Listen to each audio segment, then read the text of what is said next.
우리 하나님께서 우리의 피난처가 되어주시는 줄로 믿습니다. 우리 옆에 계신 분들하고 이렇게 인사해 볼까요? 내가 먼저 바뀌어야 상대방도 바뀝니다. 영국의 동화 중에 이런 이야기가 있습니다. 한 시골 청년이 고향을 떠나서 런던으로 가게 되었습니다.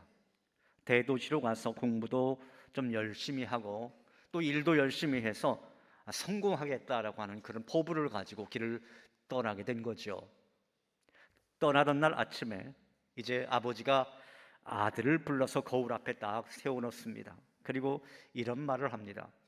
이 거울을 향해서 주먹을 불끈 쥐고 화나는 얼굴 표정을 한번 해보겠니? 아들은 아버지의 말대로 그대로 했어요. 여러분, 거울에 무엇이 비쳤을까요? 뭐 두말할 것 없이 화를 낸 본인 자신의 모습이 비쳤겠지요. 다시 아버지가 말합니다. 이번에는 손을 앞으로 내밀며 웃으면서 한번 인사를 해보겠니? 아들이 그대로 행합니다. 자연히 거울에는 웃는 나 자신의 얼굴이 나를 향해 손을 내밀고 있었습니다. 이때 아버지는 아들에게 이런 교훈의 말을 하게 됐지요. 너는 이 세상을 살아갈 때 마치 거울을 보듯이 그렇게 살아가거라. 내가 남에게 친절하게 대하면 저쪽도 내게 친절하게 대할 것이고, 내가 남에게 자비를 베풀면 저쪽도 내게 자비를 베풀 것이다. 그러나 만약 내가 남을 악하게 대하면 상대방도 반드시 너를 악하게 대할 것이다. 그리고는 계속해서 이러한 말씀도 하셨어요. 내가 앞뒤를 미처 생각하지 못하고 어떤 행동을 하였을 경우 그때에는 상대방의 행동을 통해서 내 모습이 그와 같은 것임을 알도록 하여라. 남이 내게 불친절하거든 나도 모르는 사이에 내가 불친절했었는가 보구나. 남에게 섭섭한 말을 듣거든 나도 모르는 사이에 내가 남에게 섭섭한 말을 했었는가 보구나. 또 남에게 악한 대접을 받거든 내가 심어놓은 악이 오늘날 악한 대접으로 나에게 되돌아오는구나. 그렇게 생각하거라. 그러한 모습으로 이제 아버지가 아들에게 당부의 말을 했습니다. 우리는 흔히 남에 대해서 말을 많이 합니다. 불평도 하고요, 원망도 하지요. 그렇지만 사실 모든 원인은 먼저 나 자신에게 있고 내가 먼저 바뀌어야 상대방도 바뀌게 된다는 이 귀한 진리를 이 동화는 우리에게 가르쳐주고 있습니다. 그동안 우리는 개혁이라고 하는 말을 많이 들어왔습니다. 여러분, 먼저 이 개혁이라고 하는 말을 가장 많이 사용하는 데가 어디인지 아십니까? 어디죠? 예, 그렇죠. 정치권 아니겠습니까? 이 나라의 정권이 바뀌면요 꼭 어김없이 저 단어를 씁니다. 뭐 진보 진영이나 보수 진영 할 것 없이 개혁이라고 하는 말과 함께 과거를 청산한다, 뭐 과거를 근절시킨다, 완전히 뿌리 뽑는다, 그런 거창한 말들을 계속해 오곤 했죠. 정권마다 그랬습니다. 그런데 여러분, 어떻게 되었습니까? 이 나라가 개혁이 되었나요? 이 나라가 이전보다 더 살기 좋은 그런 나라가 되었나요? 더 이상 부정도 없고 부패도 없고 밝고 맑은 그런 세상이 되었습니까? 아니더란 말이죠. 우리 국민 모두가 체험하고 있고 체감하고 있는 것은 전혀 그렇지 못하더라라는 것입니다. 집값을 잡는다라고 하면서 집값이 계속 올라가는 그 이유가 무엇이겠습니까? 그렇게 정치권에서 개혁을 부르짖었지만, 그리고 개혁을 위한 많은 노력도 있기는 했었지만 정작 개혁은 제대로 이루어지지 않더라라고 하는 거예요. 그렇다면 여러분, 그 이유가 무엇 때문이겠습니까? 이 세 가지로 진단을 해볼 수 있을 것 같아요. 첫째, 개혁이 제도나 시스템 개혁에 치중되었기 때문이라는 것입니다. 사실 문제는 사람에게 있는 것 아니겠어요? 먼저 사람이 바뀌어야 되는데, 사람의 의식과 사람의 마인드가 바뀌어야 되는데 그게 바뀌지 않고 뭐 제도나 시스템 먼저 바꾼다고 그 개혁이 완성될 리는 없는 거죠. 둘째, 개혁을 주대하는 세력이 자기 개혁을 하지 않더라라고 하는 점입니다. 정권이 바뀌면서 개혁을 하겠다고 덤벼든 세력들이 자기들은 개혁의 주체이고 상대당이나 일반 국민들만 개혁의 대상으로 삼았습니다. 그러다 보니까 자기들은 언제나 정당하고 옳다는 내로남불식의 모순에 빠지게 되고 결국 그 개혁은 성공할 수 없더라라고 하는 거죠. 셋째, 개혁이 일관적으로 지속되지 않더라라고 하는 거예요. 개혁 성공의 핵심은 일관된 원칙 고수인데 그렇지 못하더라. 정권이 바뀌면서 무슨 유행처럼 개혁 뭐 그렇게 외치다가 어떤 정치적인 의도가 달성되면 개혁을 주장하던 그 목소리가 어느 시점에서부터인가 사라져버리고 말더라는 것입니다. 그러니까 개혁이 지속되려면 나에게 적용되는 원리와 상대방에게 적용되는 원리가 똑같아야 하는데 야당일 때 주장했던 것과 여당일 때 주장하는 것이 달라지는 그 순간 여러분 어떻게 되는 겁니까? 사회와 신뢰와 통합은 무너지게 되는 거죠. 그래서 개혁에 성공할 수 없더라라고 하는 것입니다. 여러분 교회 개혁도 마찬가지예요. 우리 신앙 개혁도 마찬가지입니다. 우선 사람의 의식, 사람의 믿음이 개혁되어야 하는 거예요. 사람이 먼저 바뀐 연후에 제도도 바뀌고 시스템도 바뀌어야 하는 겁니다. 그리고 너로부터가 아니라 나로부터의 개혁이 있어야 되는 겁니다. 내가 바뀌지 않으면 상대방도 절대 바뀌지 않는 법입니다. 그러나 내가 먼저 바뀌면 상대방도 바뀌게 됩니다. 남을 개혁하려 하기보다는 나를 개혁하려 하면서 본을 보일 때 그 개혁이 힘을 얻게 되는 것입니다. 그리고 그 개혁은 일관되게 지속되어야 하는 것입니다. 얼마 전 김남준 목사님의 책 자기 깨어짐이라고 하는 책을 읽은 적이 있어요. 저 책을 읽고 많은 감동도 받았고 붙들기도 했습니다. 자기 깨어짐이라고 하는 책의 요지는 여러분 이것입니다. 목회자에게 1000여 명의 교회를 목회하는 일보다 더 힘든 일은 한 사람을 목회하는 일이라고 하는 거예요. 뭐 우리 교회 교인도 1000여 명 이렇게 되어지지 않습니까? 근데 뭐 여러 교인 목회하는 것보다 한 사람 목회하는 게 더 어려운데 그 한 사람이 누구더냐? 그 한 사람은요 여러 교인 중 가장 완고한 교인보다 더욱 고집스럽고 악한 사람이더라는 거예요.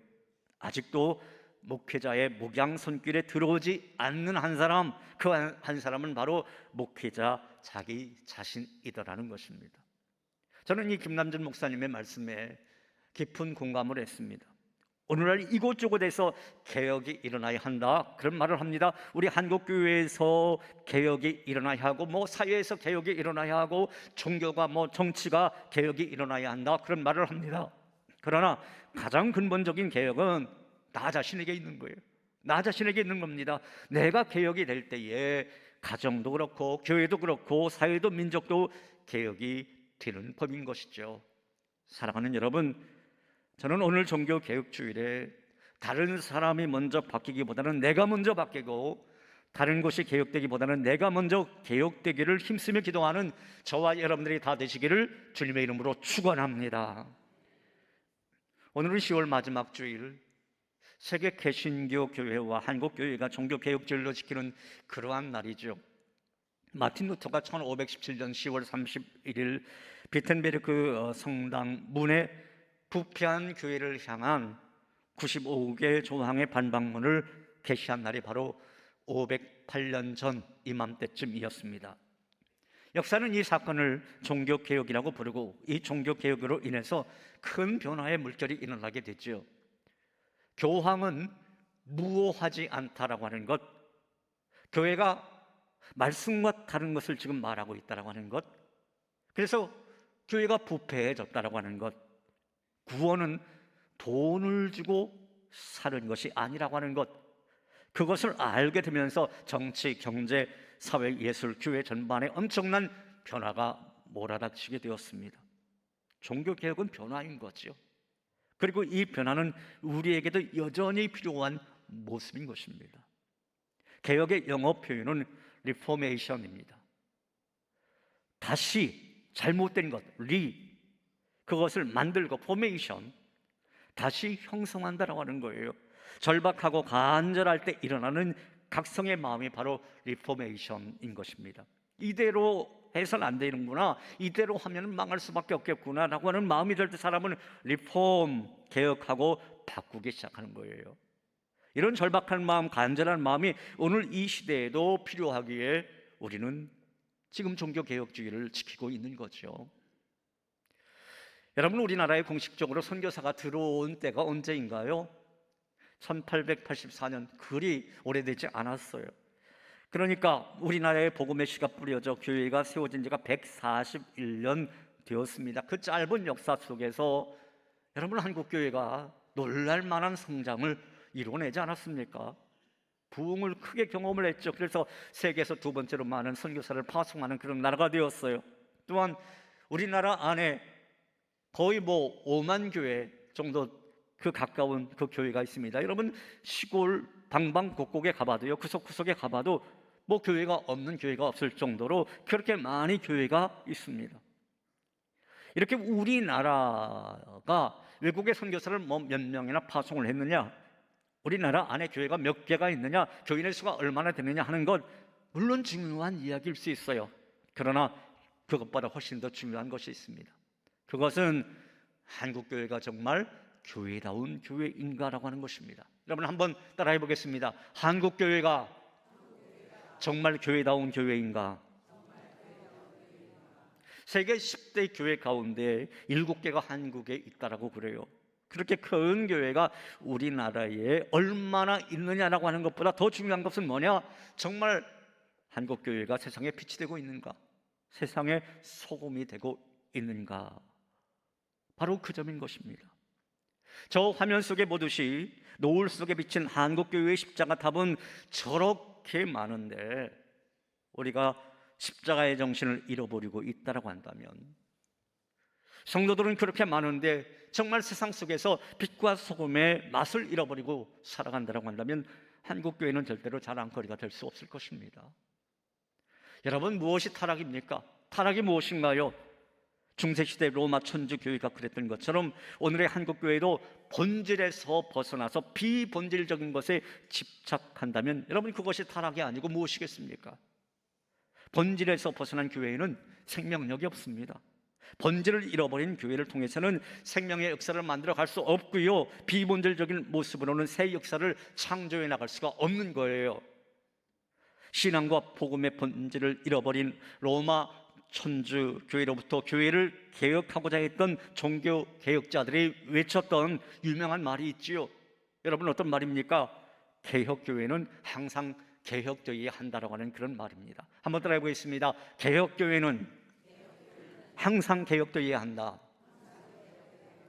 타락한 로마 천주교로부터 종교개혁을 통해서 신앙과 복음의 본질을 찾고자 했던 개신교회를 흔히 개혁교회다 그렇게 말을 하는데요, 개혁교회라고 하는 것은 개혁된 교회라고 하는 그런 의미도 있지만 더 중요한 것은 끊임없이 개혁되는 교회가 되어야 한다라고 하는 의미가 있는 겁니다. 사랑하는 여러분, 저는 우리 수색교회가 복음의 비본질을 향해 가려고 할 때마다 본질애로 개혁되려고 몸부림치는 그런 교회가 되기를 간절히 바랍니다. 우리 교회가 본질을 잃어버리고 비본질이 교회의 중심에 서려고 할 때에 모든 교인들이 정말 기도로 교회의 본질을 지켜내는 그러한 귀한 교회가 되기를 간절히 소망합니다. 그렇다면 여러분, 오늘날 우리 시대의 한국교회가 안고 있는 비본질적인 모습은 무엇이겠습니까? 정말 개혁되어야 할 비본질적인 내용은 과연 무엇일까요? 그것은 바로 세속주의입니다. 세속주의. 세상의 가치 기준이 교회 안에 침투해 들어와서요, 교회를 장악하고 있는 거예요. 세상적인 가치 기준에 물든 교회의 모습에는 여러분 어떤 것이 있을까요? 그 대표적인 것이 교인이 많은 교회가 더 좋은 교회다라고 생각하는 것입니다. 그저 숫자 노름에 빠질 수 있다라고 하는 거예요. 교회가 부흥한다라고 하는 것이 잘못된 일은 아닌 거죠. 교인들이 복음의 열정으로 전도해서 교회가 부흥되는 것, 그것은 당연히 칭찬받아 마땅한 이야기일 것입니다. 왜냐? 전도와 선교는 주님의 지상명령이기 때문입니다. 우리도 그 주님의 지상명령에 순종하기 위해서 지금 전도대행진을 펼치고 있는 것 아니겠습니까? 그러나 여러분, 그렇다라고 해서 교회의 부흥이 교회의 목표가 될 수는 없다라고 하는 것입니다. 더더욱 교회의 부흥이 좋은 교회를 평가하는 잣대가 되어서는 결코 그렇게 돼서는 안 된다라고 하는 거예요. 가령 여러분, 몇천 명 모인 교회는 진짜 좋은 교회이고 몇십 명 모인 교회는 형편없는 교회입니까? 대도시에 있는 교회는 뭐 정말 좋은 교회이고 저 시골 그 구석에 있는 교회는 형편없는 교회인 것인가요? 그건 아니라는 거예요. 그 교회가 몇 명이 모이느냐, 뭐 헌금이 얼마나 되느냐, 교회당을 예쁘게 잘 지었느냐, 여러분 그것으로 교회를 평가하려고 한다면 그것은 세상적인 가치 기준이다라고 하는 것입니다. 하나님의 가치 기준은 그렇지 않다라고 하는 거예요. 하나님께서는요, 크기로 사람을 평가하지 않으십니다. 크기로 교회를 판단하지 않으세요. 오히려 그 교회가 얼마나 신실한가를 보시는 줄로 믿습니다.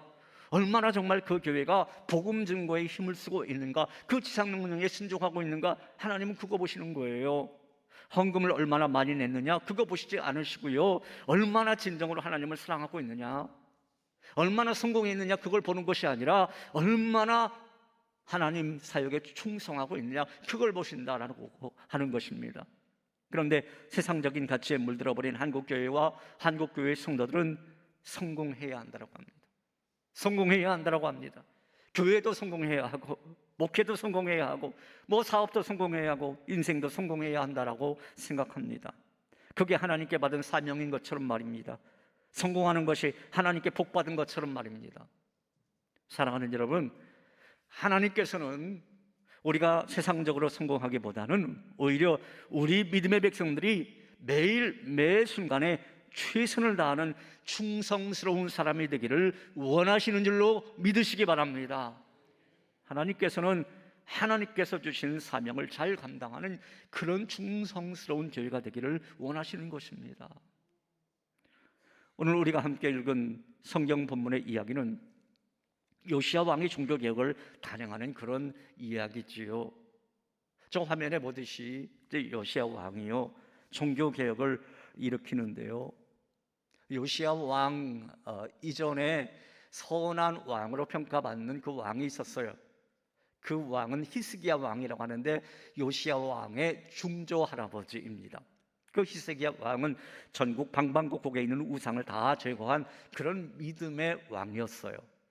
그런데 그 히스기야 왕의 아들 므낫세가 왕이 되면서 상황은 다시 원점으로 변하게 됩니다.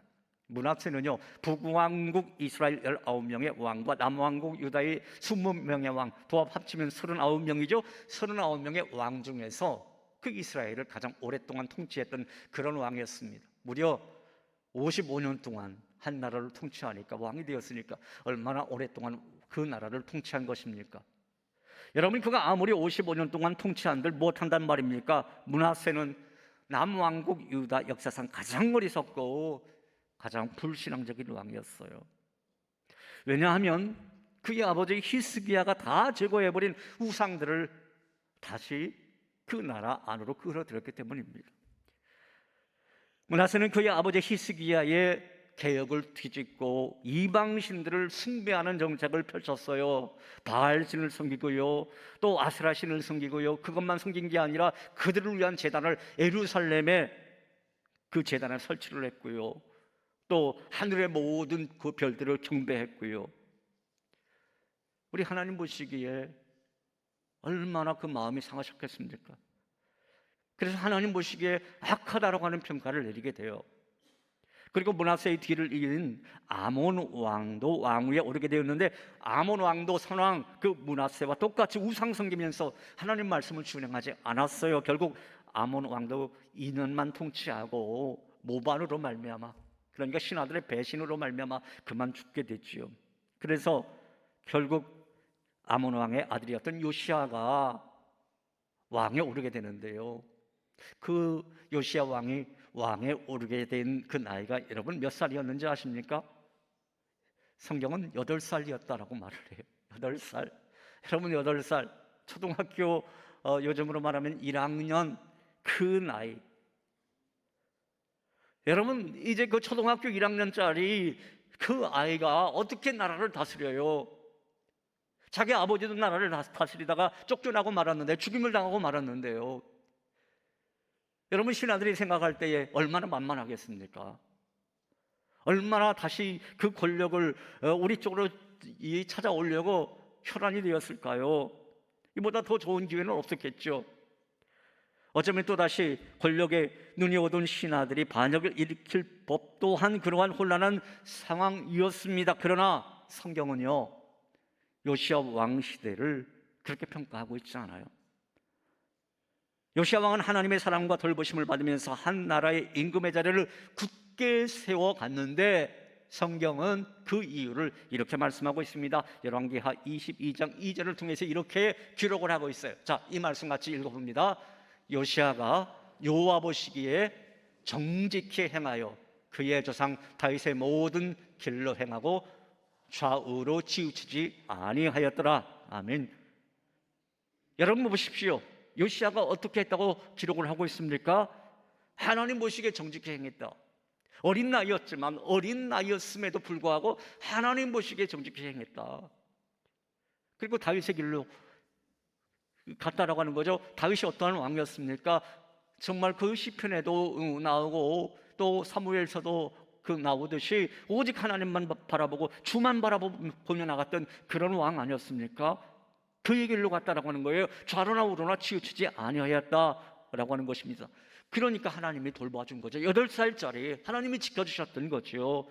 그래서 구왕권을 굳건히 세워가면서 하나님의 뜻을 이루면서 남왕국 유다를 통치했던 거예요. 사랑하는 여러분, 저는 오늘 이 자리에 모신 여러분도 요시야 왕처럼 하나님 보시기에 정직하며 신앙의 본질에 흔들림 없이 하나님만을 의지하시기를 주님의 이름으로 축원합니다. 요시야가 왕이 된 지 18년쯤 되는 어느 날이었어요. 충성스러운 신하였던 서기관 사반이라고 하는 그 신하를 부릅니다. 그래서 이런 말을 합니다. 지금 내가 보기에 하나님의 성전이 깨끗하지 못하더라. 허물어지고 낡아 있더라. 그거 수리했으면 좋겠다. 그렇게 명령합니다. 그래서 서기관 사반은 그 요시야 왕의 명을 받들어서 성전을 수리를 하는데요. 그때 대제사장 hil기야가 사반에게 딱 오더니 성전을 수리하는 중에 율법책을 발견했다라고 하는 거예요. 율법책이 뭡니까? 토라잖아요. 창세기, 출애굽기, 레위기, 민수기, 신명기서가 있는 그 토라, 하나님의 그 책을 발견했다라고 하는 것입니다. 그동안 중조 할아버지 므낫세와 또 아버지 아몬이 통치하던 그 시기, 그 57년 동안의 그 시기를 거치면서 이스라엘 백성들은 하나님의 말씀을 잃어버렸었어요. 아니, 잊어버렸습니다. 하나님에 대한 말씀에 관심도 없었고요, 우상을 섬기는 데에만 혈안이 되어 있었어요. 그런데 요시야 왕 때에 그 잃어버렸던 하나님의 말씀을 찾은 겁니다. 찾아낸 거예요. 서기관 라반이 그 율법의 말씀을 요시야 왕 앞에서 읽었습니다. 그러자 하나님의 말씀을 들은 그 요시야가 여러분 어떻게 했는지 아십니까? 그 옷을 찢고 회개하기 시작합니다. 왕의 옷이었지만 그 왕의 옷을 찢고 회개하기 시작합니다. 그리고 그가 어떤 말을 하느냐, 오늘 본문 13절에 있는 말씀을 그가 외칩니다. 13절에 있는 말씀 같이 읽어보도록 합니다. 너희는 가서 나와 백성과 온 유다를 위하여 이 발견한 책의 말씀에 대하여 여호와께 물으라. 우리 조상들이 이 책의 말씀을 듣지 아니하며 이 책에 우리를 위하여 기록된 모든 것을 행하지 아니하였으므로 여호와께서 우리에게 내리신 진노가 크도다. 무슨 말인가요? 그동안 남왕국 유다 이 민족이 하나님의 말씀을 떠나 있었다라고 하는 거예요. 할아버지 때 55년, 아버지 때 그 2년, 57년 동안 하나님 말씀을 떠나 있었다. 그래서 하나님의 진노가 이 땅에 임했다라고 하는 것입니다. 그래서 지금 요시야는요, 하나님 말씀을 기준으로 해서 먼저 자기 자신이 회개하기 시작합니다. 여러분, 요시야 그 자신이 먼저 회개한 이유가 무엇 때문이었겠어요? 그것은 자신이 먼저 바뀌지 않으면 공동체가 바뀌지 않기 때문이었던 거죠. 자신이 먼저 바뀌어야 상대방도 바뀌기 때문이었던 겁니다. 이렇게 요시야는 자신이 먼저 하나님의 말씀 앞에서 철저히 회개를 한 후에 그는 종교개혁을 단행하기 시작합니다. 여러분, 요시야가 어떻게 종교개혁을 단행했는지 아십니까? 저 사진에서 보듯이 먼저 우상의 제단, 우상의 산당들을 다 불태워버립니다. 그리고 헐어버립니다. 우상에게 경배하던 모든 이방식 제사를 다 없애버리고요. 그리고 우상을 섬기던 이방 우상의 제사장들을 다 멸해버립니다. 요시아의 종교개혁을 잘 표현해주고 있는 말씀이 오늘 또 다른 본문인 열왕기하 23장 24절 말씀입니다. 그 중에 상반절 말씀 먼저 한번 읽어보실까요? 같이 읽습니다. 요시아가 또 유다 땅과 예루살렘에 보이는 신접한 자와 점쟁이와 드라빔과 우상과 모든 가증한 것을 다 제거하였으니, 모든 가증한 것을 다 제거하였는데 거기에 보니까 드라빔도 포함되어 있네요. 드라빔을 제거했다. 여러분, 드라빔이 무엇입니까? 드라빔, 그 당시 이방 풍습을 따르던 가정 수호신입니다. 저렇게 생겼습니다. 각 가정에서 섬기는 우상신들이 그 대부분의 가정들이 있었어요. 어느 정도 이제 산다라고 하면 저런 우상 한두 개쯤은 다 있었는데 그 우상들을 다 없애버렸다라고 하는 것입니다. 사회 구석구석에 있는 우상뿐만 아니라 그 가정에서 남몰래 행하던 모든 우상 숭배까지 근절시켰다, 그런 말인 거죠. 이것은 요시야가 얼마나 철저하게 종교 개혁을 하며 우상을 제거했는지를 말씀해 주고 있는 대목입니다. 그리고 성경은 이어서 이렇게 증언을 하고 있습니다. 23장 24절 하반절에 있는 말씀 같이 한번 읽어봅니다.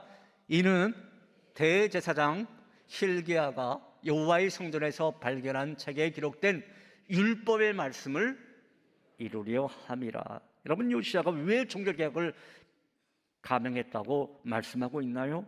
하나님의 말씀을 따르기 위해서라는 거예요. 그러니까 요시야는 하나님의 말씀에 근거해서 하나님의 말씀에 따라 하나님의 말씀을 이루기 위해서 종교개혁을 단행했던 것입니다. 다시 말하면 하나님의 말씀으로부터 멀리 떨어져 있는 사회, 하나님의 말씀으로부터 멀리 떨어진 그 신앙을 하나님 말씀에 가까이, 하나님 말씀의 표준이 되는 그런 신앙으로 바로 잡았다라고 하는 거지요. 이것이 바로 요시야의 종교개혁인 것입니다.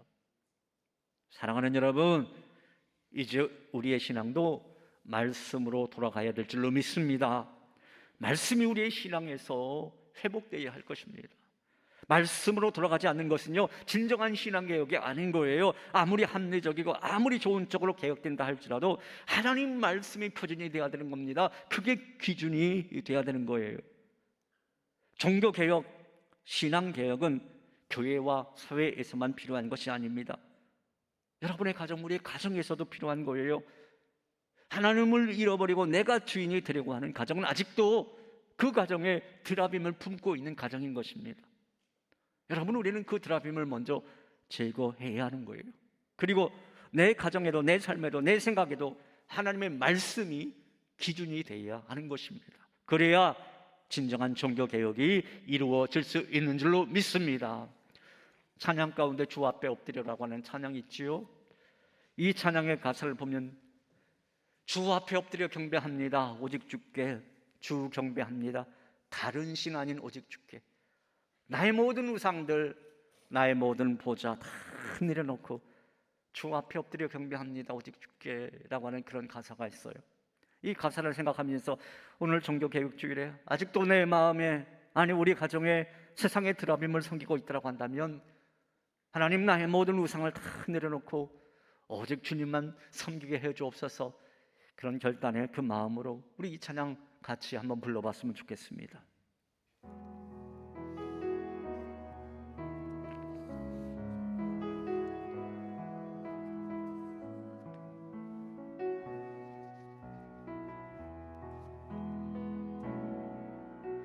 주 앞에 엎드려 경배합니다. 오직 주께 주 경배합니다. 다른 신 아닌 오직 주께. 다시 한번 주 앞에 엎드려 주 앞에 엎드려 경배합니다. 오직 주께 주 경배합니다. 다른 신 아닌 오직 주께 나의 모든 우상들 나의 보좌 모두 다 내려놓고 주 앞에 엎드려 경배합니다. 오직 주께. 다시 한번 이 찬양할까요? 주 앞에 엎드려 경배합니다. 오직 주께 주 경배합니다. 다른 신 아닌 오직. 우리 양손 높이 들고 나의 모든 우상들 나의 모든 우상들 나의 보좌 모두 다 내려놓고 나의 모든 우상들 나의 보좌 모두 다 내려놓고 주 앞에 엎드려 경배합니다. 오직 주께. 할렐루야. 여러분, 오늘 종교개혁주를 맞이해서 우리 심령에도 개혁이 일어나기를 간절히 소망합니다. 개혁의 출발점은 바로 나 자신의 개혁에서 출발해야 되는 거죠. 내가 먼저 바뀌어야 상대방도 바뀌는 법입니다. 그리고 개혁은요, 하나님 말씀으로부터 출발해야 되는 거예요. 요시야는 하나님의 말씀을 발견했을 때 그가 먼저 회개하며 자기 자신이 바뀌기 시작했고, 이후에 그는 신앙의 비본질이 되는 우상들을 모조리 타파하면서 종교개혁을 일으킬 수 있었습니다. 하나님께서는 각각의 시대마다 신앙의 개혁자들을 통해서 무너진 나라를 세우셨고 침체한 교회를 일으키셨으며 영적으로 죽어가는 가정을 건져내셨습니다. 오늘도 하나님은 그러한 신앙의 개혁자들을 찾고 계시는 줄로 믿습니다. 사랑하는 여러분, 바라기는 오늘 이 자리에 모이신 저와 여러분이 하나님이 찾으시는 그러한 신앙의 개혁자들이 되어서 먼저 나 자신이 바뀌고 개혁됨으로 말미암아, 그리고 말씀으로 돌아감으로 말미암아 성도가 성도다워지고 교회가 교회다워지는 그러한 귀한 은혜와 축복이 우리 가운데 있기를 주님의 이름으로 축원합니다. 하나님 아버지, 오늘 종교개혁 주일에 우리가 하나님의 말씀을 다시 보았습니다. 요시야 왕을 통한 하나님의 말씀을 우리가 읽었습니다. 하나님, 바라옵고 원하옵기는 이 변화의 물결, 개혁의 물결이 다른 곳에서가 먼저가 아니라 먼저 나 자신에서부터 있게 하여 주시옵소서. 내가 먼저 바뀌어야 상대방도 바뀐다라고 하는 사실 우리가 배웠습니다. 그리고 하나님의 말씀으로부터 출발해야 한다라고 하는 것도 배웠습니다. 하나님, 우리가 다른 신 아닌 그 모든 것 다 내려놓고 말씀을 기반으로 위해서 아버지, 우리 심령이 새로워지고 개혁되게 하여 주시옵소서. 예수님 이름으로 기도하옵나이다. 아멘.